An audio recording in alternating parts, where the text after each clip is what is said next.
Hello everybody, welcome to the United Stands. I'm Mark Goldbridge and this is your Ruben Amorim press conference reaction for Manchester United versus Everton on Sunday. Obviously this happened straight after the game against Bodo Glimt, but it was 8 minutes of fascination as Amorim spoke about the need to rotate Everton and how they will play. Also spoke specifically about a couple of players and the challenges he has over the coming weeks where he can't train players, so he's trying to find ways to get them playing the system he wants. Also, spoke about the 4-4-2 last night and what Robbie Savage was talking about. Is Robbie Savage right? No, he's wrong, because ultimately he's just wrong. But we will talk about what Amorim said about why they were playing a 4-4-2 at times.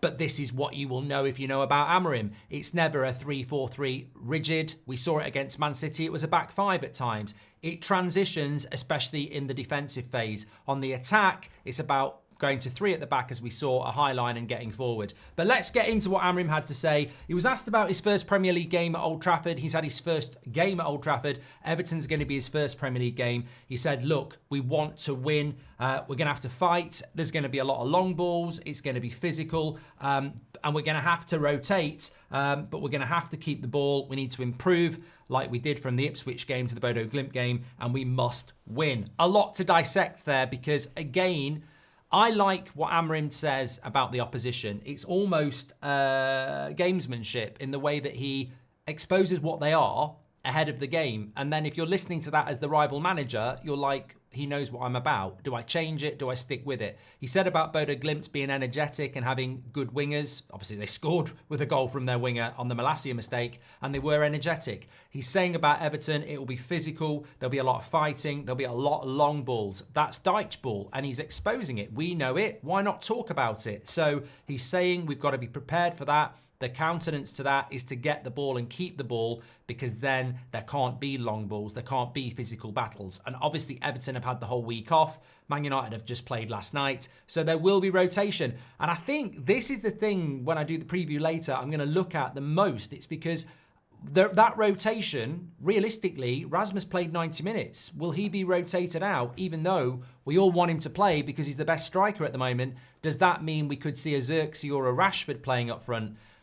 Which against physical centre-backs worries me because they'll probably play a low block as well. But are we going to see Amorim look at the game and go, I want Rasmus to start against Arsenal, so I'm not starting him against Everton? Will he do that with other players as well? Because he's mentioned before that some people, they won't train again now, whereas people that didn't play, like Xerxes and Mainu, they will train hard today. He said that Luke Shaw played a little bit, but he will still train today. But if you played the full game, you won't train today. So the rotation thing interests me, and we mustn't get hung up on that. I don't think he's at a point yet where he knows his best 11.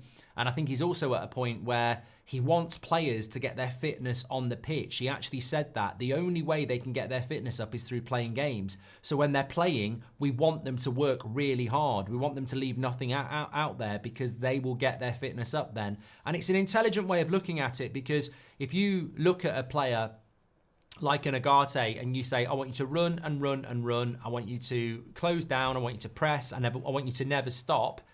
And then you don't play him against Everton because he did that. The next time he plays, you go, well, I want you to do that again. And gradually he gets used to it in game time. But it may mean that we rotate players out. And what I mean is your team for Everton, my team for Everton might not happen. He might he might rotate players out who should be starting simply because of fitness, exhaustion, and he doesn't want to burn them out. So we might not see Agate start. We might not see Mazraoui start. We might not see Rasmus start because it's such a quick turnaround and he doesn't want to burn his players. So he rotates, which gives other people opportunities as well. So the rotation thing, I think, is going to be very interesting. He spoke about a couple of players. I'm going to talk about that as well. He was asked about how do you make up the fact that it's a new system. It's going to have different demands on fitness. How do you do that when you haven't got a pre-season or time off? Do you do double training? And he said, look, or do you watch videos? And he said, look, I used to play he said, I've played the game. He didn't say that. He said, I used to be a player. And I know as a player that if you show them videos longer than 12 minutes, they'll lose interest. So talking about the way that we want to play, you can show them little bits of clips, but if they've played a game and we don't want to train them hard, we can walk through it. And this was quite interesting, or we can jog through it. So we can get the players on a pitch and we can talk through scenarios in a walking way, so they're not exerting their energy. And he said, and I think this is, again, very intelligent from Amorim, because we're trying to learn a system and every second counts. And players can't necessarily train harder when they're playing games. You're just going to get injured.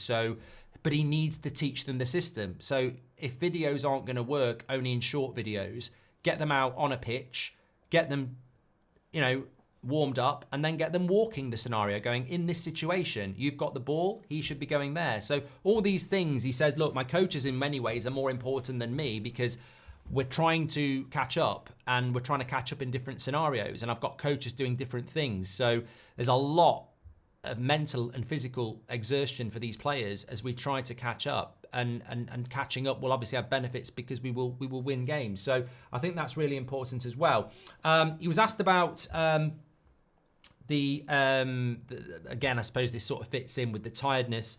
Everton have had a week off. It's a tough schedule. How do you deal with that?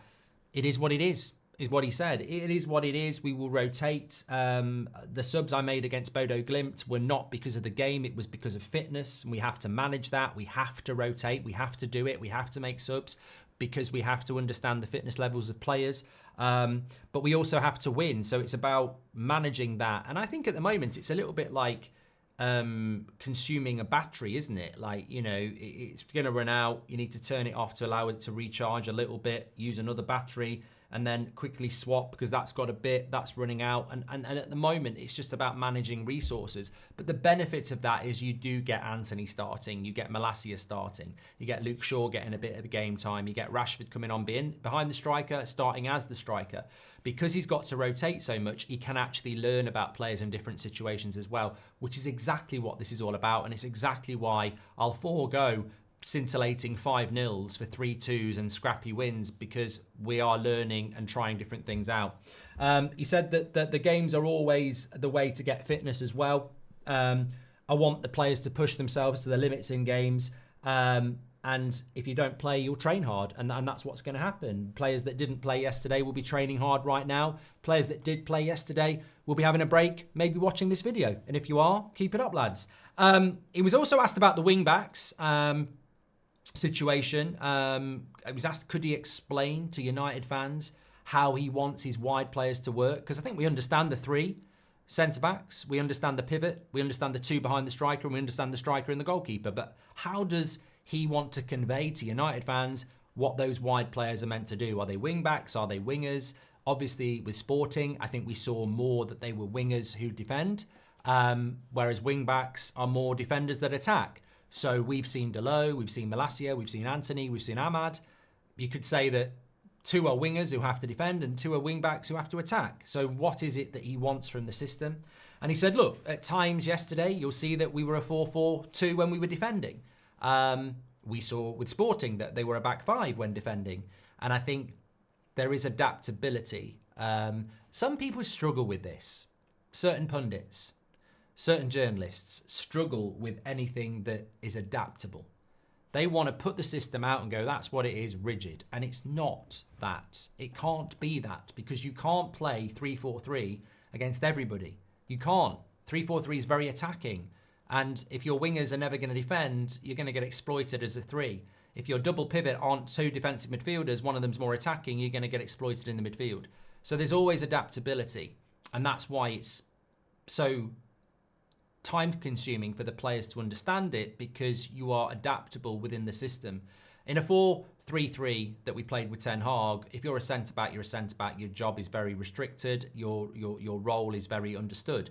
If you're playing in the 3 for Amorim, you might be at left back, you might be stepping into the midfield, you might be the centre back. There's just so many scenarios. You've got to have a high IQ, and this is why I think some players just don't have a high footballing IQ. They're talented players who can do 2 or 3 things well, but they can't do 8 or 9 things well. And that's why Bruno is such an important player, because whether he plays badly, he has got a high IQ. He can play multiple positions. And this is where we're going to lose players, because low IQ makes them sound stupid. We're talking about football IQ. We're not talking about your spelling test. You might have a player who's got a good shot on him and is fast, but you ask him to, support the back four when we lose the ball, and then when we've got the ball, be a winger, they might not really get to grips with that, because I've spent all my career living off the fact that I've got a good shot and I'm quick. I'm not actually that. I don't think like that. My brain doesn't work like that. And those players are going to struggle. And that's why when we haven't got the ball, the system changes. But when we have got the ball, you can see. We saw it all second half yesterday. You had your 3 centre-backs, you had the width, you had your pivot, you had your 2 in behind the striker, and there's a lot of interchangeability. But fundamentally, there's a high line and it's not a back 4, it's a 3. I think the way that he wants his wingers to be used is, and the reason he explained the adaptability of the system, and he said it a few times, and if you've watched Sporting, it's adaptable. It was never just a 3-4-3. It would sometimes be a back 4. It would sometimes be a back 5. We've seen that. And in the attack, it's something very different. This is quite common with a lot of teams anyway. I don't know why journalists and pundits don't understand that there's no rigidness in top-level football now anyway. It's changing all the time. It's like a set piece. You might change your set piece routine. I think with the wide players, what he's saying is that I want wing-backs who can defend. I want wingers who can defend, and I want wing-backs who can attack. And that's effectively it. And it might just be that simple. We might not, you might have Ahmad playing on the right, who is a winger who can defend, and you might have Alphonso Davies playing on the left, who is an attacking fullback who can defend. You might have Mazraoui playing on the right, who is a defensive right-back who can attack, and you might have Garnacho on the left, who is a winger who can track back. So I think we will see, and that symbolises the system. It's fluid. What I think, if you want rigidness, footballing IQ is absolutely the thing that you need. Like you've got to have the footballing intelligence to adapt in game, and not everybody can do it. And I think the high footballing IQ players tend to be at the top of the league, and the ones that are good at what they do, because every Premier League footballer is good, by the way. Like, we could go and do a training session with Ipswich or Southampton, and they'd be very good players. What sets apart the top players from the Southampton players is IQ, the ability to do multiple things well, whereas the lower level players will be good players who do less things but do them well, and consistency as well. He spoke about Mason Mount, and he spoke about Dalot. He was asked about Dalot. I think it was quite a good question, because I think people would agree that in recent weeks, Dalot hasn't been as good as he was. And the question was, how important is Dalot? He was Player of the Year last year. It wasn't a direct, he's playing badly, but it was sort of hinting at that. I think Amorim picked up on that, and he said, look, he's a very powerful player. We do have to rotate him. You look at him and you think he's fresh. He's not. He's not a machine. I think that's really interesting, because we've seen it with Bruno, and it almost became a thing with Dalot, where he played every single week under Ten Hag. And what Amorim is saying is that, look, he might look like he can, but he actually does need rotation. He does need rest. And I think that's important. Dalot has played a lot of football. And if Amorim's saying, look, it might look like he's fresh, but he's not, he needs a break, I think that's important to take in mind as well. And he also said it's good to have players that can play both sides. They're very, very valuable, but he's better on the right. And again, I think from Amorim, it's almost like I'm talking to you, because it's the same similar things that you've been saying. He does need a rest, and he is better on the right. And he's probably a little bit tired, and he's playing on the left. And I think we forget that when Dalot's making mistakes on the left, I still think he's playing out of position. And if we had Lindelof playing centre midfielder, we would give compensation to that.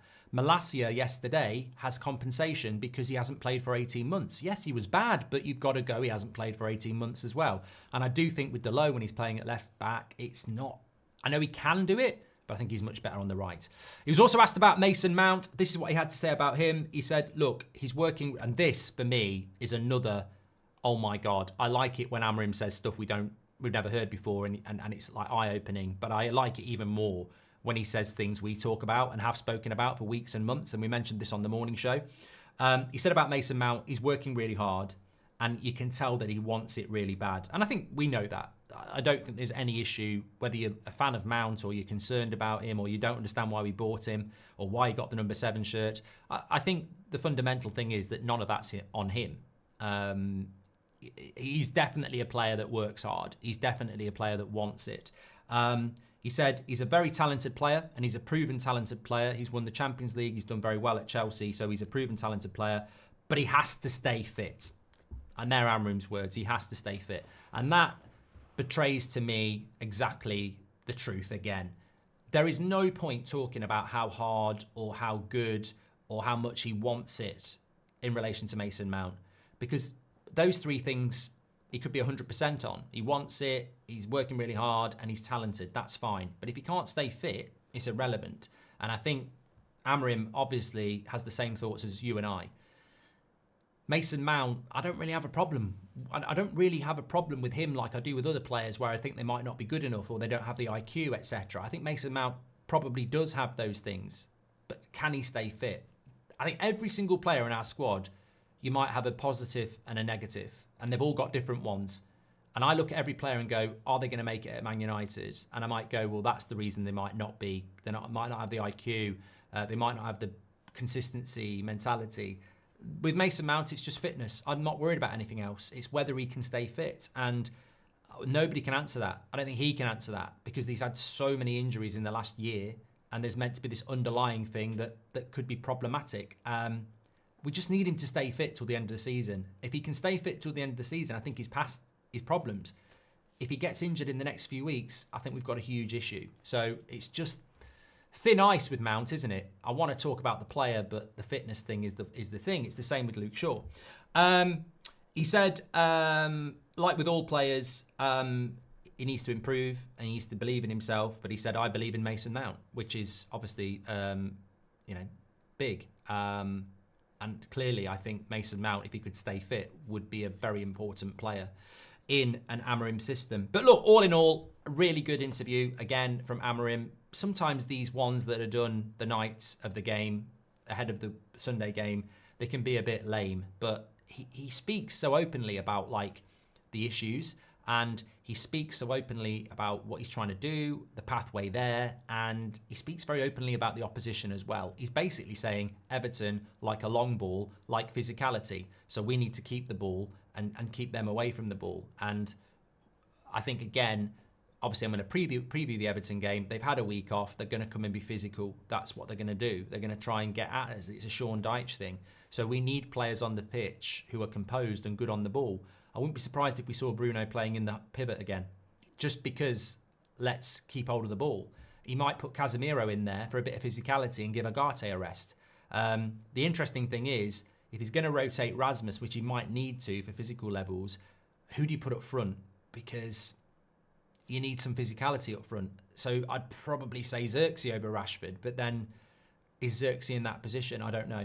Get your comments in. Make sure you smash a like on the video. Love that interview from Amorim. Lots for you to digest. Get your comments in, of course. We're back live at 8 o'clock tonight, of course, as well. And don't forget, Black Friday, 20% off on all our jumpers. And it's not just the Christmas ones. You've got all the year-round hoodies, the mugs, everything. So get your Christmas presents in.